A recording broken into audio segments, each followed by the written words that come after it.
क्या सावरकर ने नहीं कहा कि यह कभी तिरंगा हिंदुस्तान का कौमी झंडा नहीं बन सकता? और फिर बीजेपी वाले सावरकर की सालगिरह क्यों मनाते आप? जब दिल्ली के जेएनयू में, हैदराबाद के सेंट्रल यूनिवर्सिटी में यह इल्जाम लगाया गया कि दहशतगर्दों के नाम पर जलसा हुआ, तो मैं आपसे पूछना चाहता हूं, जब सावरकर ने यह बात कही तो फिर आप सालगिरह क्यों मनाते? मेरी क्यों नहीं मनाते आप? मैं तो तिरंगा लेकर फिरता हूं ना। बीजेपी और हमें इख्तलाफ हो सकता है, मगर तिरंगे के नाम पर नहीं हो सकता। मगर जिसने कहा कि हिंदुस्तान का झंडा नहीं बन सकता, आप मुझ पर इल्जाम लगाते, आप मुझ पर गाली देते, और बीजेपी वालों के लिए जो सोच रहे हैं इस पर अब केस बुक करेंगे, पकड़े जाएंगे। मेरे भाई, मैं कोई हवाई बात करने वाला नहीं हूं, पूरी तहकीक करके बोल रहा हूं।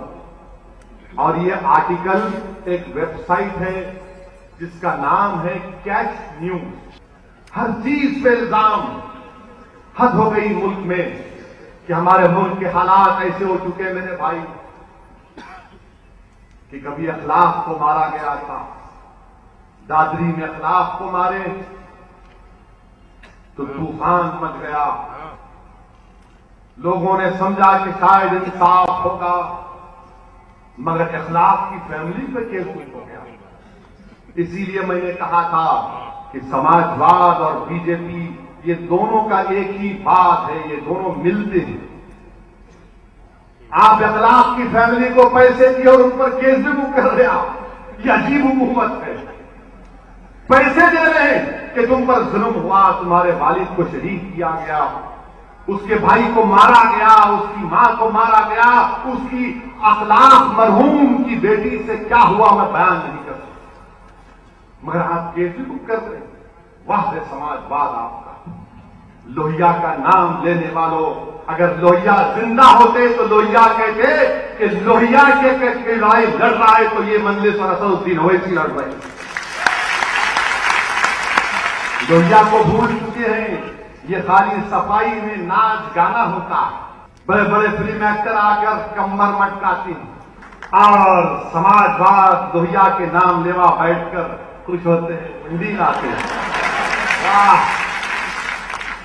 लोगों को खाने को खाना नहीं है। उत्तर प्रदेश सूखा से तड़प रहा था।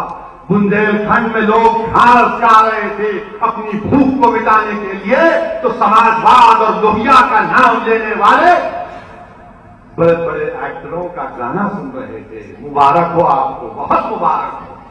यही आपकी सोच है। अब मुझे पूरा यकीन है कि अब गुनाहों का आपका ये घड़ा भर चुका है, पाप का घड़ा भर चुका। अब ये घड़ा और नहीं भर सकता। और फिर जो लोग ये समझ रहे हैं कि मुल्क में क्या क्या नहीं हो रहा है। हरियाणा में रमजान के मौके पर 2 मुस्लिम नौजवानों को रोककर मारा गया क्योंकि उनके पास से गोश्त निकला। तो ये कहकर मारा गया उनको, ये कहकर उनको मारा गया कि तुमने गुनाह किया, और उनके मुंह में गोबर को डाला गया, पेशाब पिलाया गया उनको, वीडियो रिकॉर्डिंग की गई। और हमारे वजीर आजम कुछ नहीं बोलते, गोल्डन साइलेंस मेंटेन करते,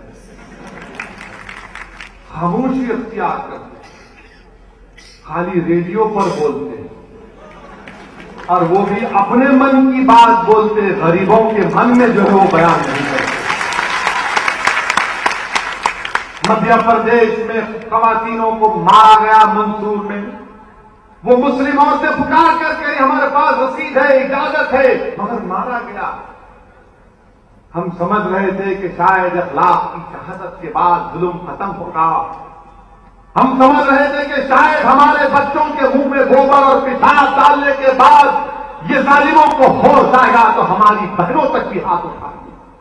और हद तो ये हो गई कि जिस गुजरात का नाम लेकर हमारे मिस्टर मोदी वजीर आजम बन गए कि गुजरात में मैंने जन्नत बना, मैंने गुजरात में ये कर दिया, गुजरात में वो कर दिया, फुला कर दिया, आसमान से तारे तोड़कर ला दिए, चांद की मट्टी लाकर रख दी। मगर वही गुजरात में एक दलितों को 4 घंटे तक एक